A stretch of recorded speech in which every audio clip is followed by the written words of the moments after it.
Olá, está no ar o Jornal da Câmara. Mais de 7 milhões de brasileiros sentem sono durante o dia. É o que mostra um levantamento feito em 2009 pelo Instituto Brasileiro de Geografia e Estatística. Para saber mais sobre as causas deste sono durante o dia e também sobre como evitar essa sonolência, eu converso com o Dr. Geraldo Riso, que é neurologista e especialista em medicina do sono. Dr. Geraldo, seja bem-vindo. Obrigada pela presença aqui conosco. Eu que agradeço.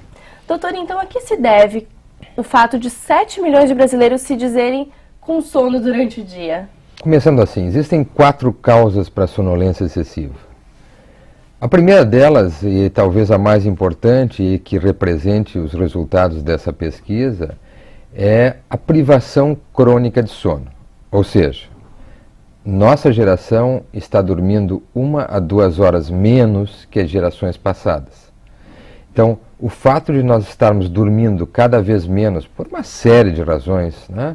Hoje em dia, toda a sociedade funciona 24 horas, né? Delicatessen, internet, festas, enfim, nós viemos dormindo menos. E esta privação crônica de sono faz com que as pessoas, obviamente, fiquem sonolentas durante o dia. A segunda causa mais importante são os distúrbios de sono. Então as pessoas podem estar sonolentas durante o dia porque dormem mal. Não porque dormem pouco, como foi a primeira que eu comentei, mas porque dormem mal. Então, hoje, por exemplo, uma pesquisa recente da Unifesp em São Paulo mostrou que cerca de 32% da população adulta sofrem de apneia do sono. Esse é um distúrbio que fragmenta o sono e traz como principal consequência a sonolência diurna. A terceira causa mais frequente, Mariane, é a questão de medicamentos. Então, hoje você usa antidepressivo como se usava no passado um analgésico, né? Todo mundo é usando antidepressivo para controlar a ansiedade, antidepressivo porque o médico diz que eu tenho distúrbio bipolar, antidepressivo porque eu sou assim, porque eu sou assado. Então, drogas causando sonolência excessiva, fora os ansiolíticos que eu não comentei. E a quarta causa principal de sonolência excessiva é uma doença que causa sonolência excessiva, se chama narcolepsia. Então essa é uma doença cada vez mais sendo diagnosticada, que se caracteriza, entre outros sintomas, por sonolência excessiva. O sono se recupera, doutor? Por exemplo, eu dizer que dormi 5 horas durante várias noites, aí depois eu durmo 10. Eu vou ter recuperado o sono? Eu costumo dizer nas minhas conversas que débito de sono, falta de sono, é como um débito no banco. O que eu quero dizer com isso? Eu quero dizer que quanto maior o empréstimo que você faz no banco, ou seja, quanto mais nós devemos sono, mais difícil é pagar esse débito. Por outro lado, quanto mais tempo você leva para pagar o seu débito no banco, maior o juro. Assim também no sono. Quanto mais você custa recuperar esse sono, mais prejuízo você tem, mais juro você paga. Então, o sono é recuperável? Sim. De que forma? Olha, muito bem. Você dormiu 4, 5 horas durante a noite. Foi para uma balada, no outro dia é dia útil, você tem que vir trabalhar no horário normal e você está privada de sono.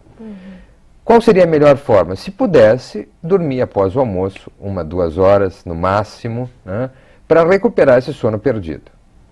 Ah, não dá. Não consigo, não posso. Então, se você deitar mais cedo no dia seguinte, você vai ter sono, porque você está cansada, você está privada de sono. Então, se você deitar mais cedo, você recupera o seu sono, no dia seguinte você está melhor. Sim, mas e esse dia que eu não dormi, o que aconteceu? Bom, você teve um prejuízo. Se você não dorme, não paga esse juro, o seu prejuízo vai ser maior.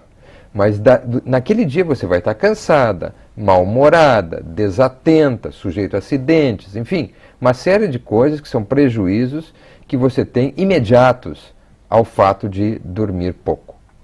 Esses são os principais prejuízos, então, à saúde, ao dia a dia, ao desenvolvimento das nossas atividades diárias, então, quando a gente se priva das horas de sono. Tem, como eu disse, tem algumas, sim, imediatas, que a gente diz, está na cara, né? A Mariane está cansada, está com olheira, né?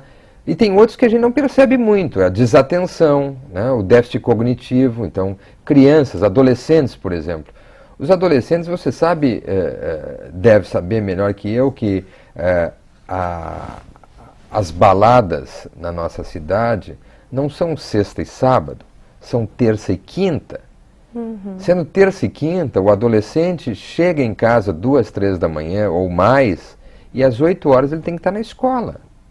Então, obviamente, isso representa um déficit cognitivo, um aprendizado muito importante. Já foram feitos vários estudos comparando estudantes do turno da manhã com estudantes do turno da tarde de mesma idade. E se viu que aqueles que estudavam à tarde, ou seja, que podiam dormir pela manhã, tinham melhor rendimento escolar. Então, isso é provado. Existem vários movimentos, não só no Brasil, como nos Estados Unidos e mesmo na Europa, tentando atrasar nesta faixa de idade o horário escolar. Ou seja, em vez da escola começar 15 para as 8, 7h30, né, começar 8h30, 9 horas, para que o adolescente pudesse dormir mais, já que ele não dorme à noite cedo. Não é comum dizer, então, que o meu organismo é acostumado a ter sono pela 1 da manhã, mesmo que eu esteja em casa olhando TV, e tenha que acordar no outro dia às 7 da manhã, por exemplo? Assim como o idoso tem uma tendência fisiológica, não patológica, fisiológica, a deitar mais cedo e acordar mais cedo, na adolescência há uma tendência a dormir mais tarde e acordar mais tarde. Vejam como é paradoxal. Justamente eu estou dizendo que nessa faixa de 18 a 25, 26 anos, há uma tendência de dormir mais tarde e acordar mais tarde, é justamente nessa idade que costuma trocar o horário escolar. Ou seja, a criança pequena estuda de tarde, o adolescente estuda de manhã. Se a gente pudesse trocar, o pequenininho estudasse de manhã cedo e o adolescente... sono, geralmente, né? Umas 9 da noite já está capotando. Exatamente. Estudasse à tarde, nós teríamos, em parte, talvez, resolvido esse problema. Mas, então, é normal que o jovem diga, eu não consigo dormir antes da 1 hora. É normal.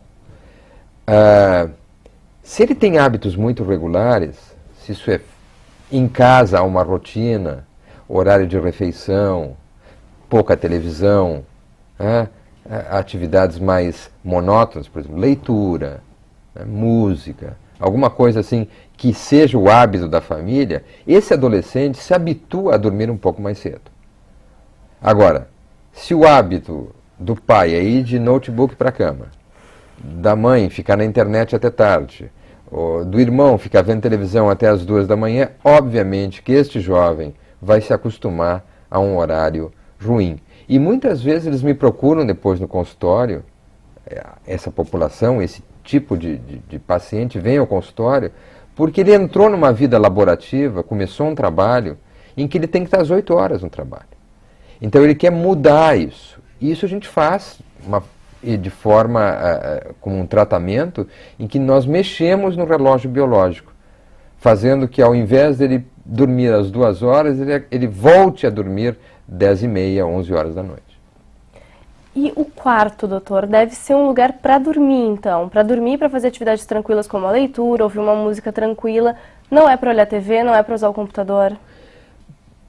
Tudo é relativo, né? Se você perguntar para mim, eu não tenho televisão no quarto, não tenho hábito, eu vejo muito pouco televisão. Mas se você perguntar para mim, o fato de televisão no quarto não vai me... porque eu vou dormir. Quer dizer, a televisão para mim é uma coisa monótona, num horário que eu estou com sono, né? Então não vai fazer diferença. Para outros, tem outros que ficam zapeando na frente da televisão. Obviamente a televisão vai ser ruim. Computador eu não recomendaria, né? Você começou a frase de uma forma absolutamente correta. O quarto, a cama, é o lugar para dormir. Não é lugar para piquenique, não é lugar para escritório, não é lugar... Sexo, que obviamente a gente permite, mas outro tipo de atividade dessas que possa atrapalhar o sono não é recomendada. Agora, tem pessoas para as quais a televisão é um hipnótico. A televisão é algo que ajuda o sono. Né? Então eu não posso dizer para essas pessoas, não pode ter televisão. Para elas assistem 5 minutos e capotam. Né? É o meu caso. Então, não é assim uma regra, mas eu diria que em tese, a cama, o quarto é o lugar para dormir ou fazer sexo. Qual o tempo ideal de sono de qualidade, né, que vai te deixar revitalizado para o dia seguinte? De novo, nós estamos na mesma situação de que eu não posso generalizar, mas eu diria assim, a quantidade de sono depende de cada pessoa. Existem já bem estabelecidos padrões conforme a faixa etária. Um adolescente, por exemplo, em média, deve dormir em torno de 9 a 10 horas. Quantos dormem? Né? Então você veja a quantidade de adolescentes que está privado de sono. E na vida adulta? Bom, na vida adulta a média é entre 7,5 e 8,5 horas. Então, de novo, mas isto é o que é estabelecido em todo mundo. Acontece o seguinte, nós vivemos num país em desenvolvimento, vamos chamar assim, latino, onde os hábitos são noturnos. Você está na Europa, em qualquer cidade grande da Europa, os restaurantes, meia-noite, já estão fechados. Você não consegue solicitar um prato num restaurante na Europa depois das 10 horas da noite. Aqui as festas começam à meia-noite, 1 hora. Os restaurantes às 9 horas estão vazios. Quando chega essa época, começa o horário de verão, então nem se fala. Então você vê, há um hábito na sociedade de não dar a importância devida ao sono. Então, as pessoas fazem tudo o que tem que fazer. Eu tenho que buscar meu filho na escola, eu tenho que fazer ginástica, eu tenho que acessar meus e-mails, eu tenho que... Se sobrar algum tempo, eu durmo. Então, esse conceito é um conceito errado e é de uma sociedade subdesenvolvida. As sociedades modernas não pensam assim, não agem assim. Porque já perceberam a importância do sono. Já perceberam a importância. Grandes empresas têm salas de repouso para que o funcionário esteja descansado e ele descansado ele vai render muito mais do que sonado, do que mal dormido. Então, essa importância ao sono e essa falta de importância que nós damos está relacionada ao subdesenvolvimento. Doutor, e quais são as suas dicas, então, para que as horas de sono que a gente tem sejam de qualidade, sejam bem aproveitadas? Bom, eu diria, assim, em primeiro lugar, que as pessoas se deem conta que isso é importante, certo? Segundo, manter hábitos regulares. É óbvio, Mariane, que no fim de semana a gente desregula o nosso relógio biológico. Nós temos festa, casamento, lazer, enfim. O almoço já é mais tarde. Exato, né? Tudo bem, a gente desregula. Mas nos outros dias a gente tentar manter hábitos regulares. Janta no mesmo horário, começar lá pelas 9, 10 horas alguma atividade monótona, né? Leitura, que é um hábito saudável e que é monótono e que ajuda a dormir, né? Então, ter sempre um bom livro de cabeceira, ir para a cama num horário razoável. O que é horário razoável? Se nós estabelecemos que a maioria da população adulta deve dormir entre 7,5 e 8,5 horas, então nós vamos para a cama por volta de 10,5 a 11 horas, certo? Porque aí você vai ler 2, 3, 4 páginas e adormece. Evitar estimulantes de noite. Café, cigarro, chá preto, são substâncias, refrigerantes, né? Alimentos pesados à noite também. Alimentos, a alimentação tem que ser mais leve de noite e mais cedo, né? Evitar álcool muito próximo da hora de dormir. Eu não sou da Liga dos Alcoólatras Anônimos, mas não se habituar a tomar meia garrafa de vinho ou 2 garrafas de cerveja antes de dormir, na hora da janta. Então, um copo de vinho, né, um cálice de vinho, pode ser um acompanhante da refeição, mas não que isso seja importante para a saúde. Ah, eu vou baixar meu colesterol, vou tomar vinho. Não. Eventualmente, para acompanhar uma boa refeição, né, você não vai tomar vinho com sanduíche, né, você vai tomar vinho com um bom filé, uma refeição que faça bem. Então, evitar o álcool. E outra coisa importante, evitar exercícios próximo do horário de dormir. Eu falei que a sociedade vive hoje 24 horas. Então, existem academias que funcionam até tarde.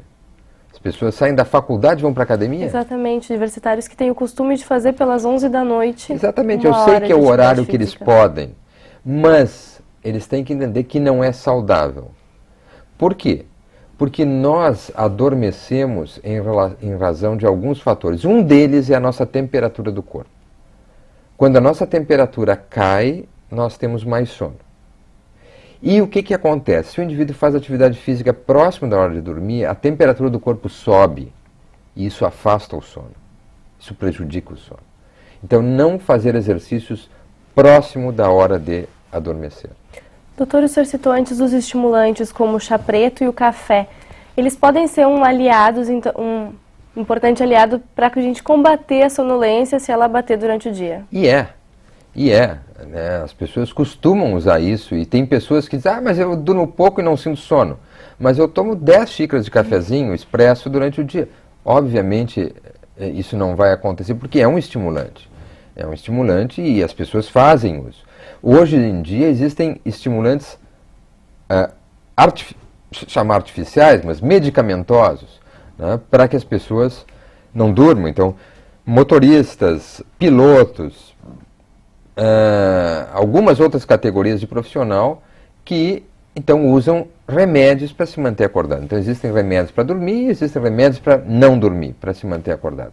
Mas esses que você mencionou, o refrigerante e o café e o chá preto, são estimulantes, entre aspas, naturais, que as pessoas buscam para tentar resolver um problema cada vez mais crônico que é a sonolência na nossa sociedade. O ideal é que não tenha sonolência, que durma bem. E que não precise tanto estimulante. Tá certo. Doutor Geraldo, muito obrigada pela participação aqui conosco, por todas essas informações. Eu que agradeço. O Jornal da Câmara termina aqui. Eu agradeço também a sua companhia. Até o nosso próximo encontro.